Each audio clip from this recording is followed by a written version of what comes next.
शुक्रगुजारी। Ahad Abdullah school gate पर खड़े चौकीदार ने जैसे ही मेरा नाम पुकारा, मैंने जल्दी से अपना बैग उठाया और बाहर की तरफ भागा।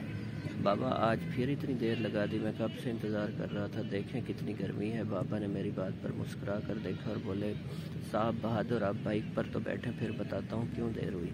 मैंने स्कूल कैब दुरुस्त किया, बाबा के सामने पीछे बैठ गया। इस वक्त मेरी नज़र आगे जाती सफ़ेद मर्सिडीज़ पर पड़ी जिस पर मेरा हम जमात अली बैठा था।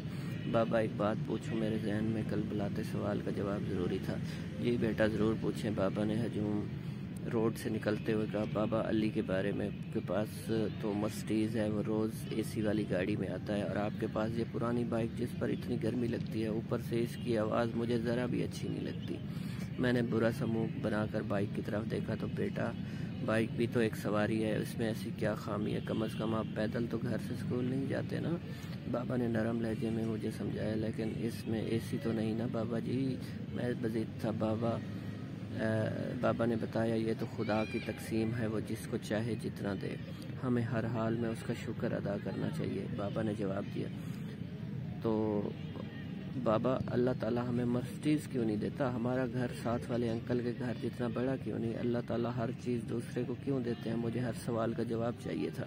मैं मज़ीद भी पूछता, लेकिन अचानक मोटरसाइकिल रुक गई। नीचे उतरो, बाबा ने मुझे कहा। मैंने हैरानी से आसपास देखा, जहाँ कुछ फासले पर नई सड़क बन रही थी। यहाँ क्यों उतरे बाबा, मुझे तो पहले इतनी प्यास लग रही है, ऊपर से इतनी धूप। बाबा मुझे लेकर एक दरख्त के नीचे खड़े हो गए। आहद बेटा, आप सामने इन लोगों को देख रहे हो जो सड़क बना रहे हैं, उनके साथ खवातीन भी हैं, बच्चे भी हैं, और सब इसी गर्मी में बगैर एसी के काम कर रहे हैं।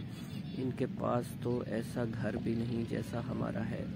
मेरी नज़र साथ बनी झुग्गियों पर गई। बाबा ने अपनी बात जारी रखी, आहद बेटा, क्या इन बच्चों का दिल नहीं करता कि वो भी स्कूल जाएं, लेकिन इनके माँ बाप मजबूर हैं, क्योंकि इनके पास ना तो सरमाया है, ना जिंदा रहने के लिए अपने बच्चों के साथ वो उन्हें भी मजदूरी पर लगा देते हैं। आप अगर अपने से ऊपर लोगों पर निगाह डालोगे तो अपना आप हमेशा छोटा लगेगा, लेकिन अपने से नीचे देखो तो अपना आप बुलंद नजर आएगा। अगर अल्लाह ताला ने आपको मुकम्मल बनाया, घर दिया, खाना पीना दिया, तो इस पर शुक्र अदा करो।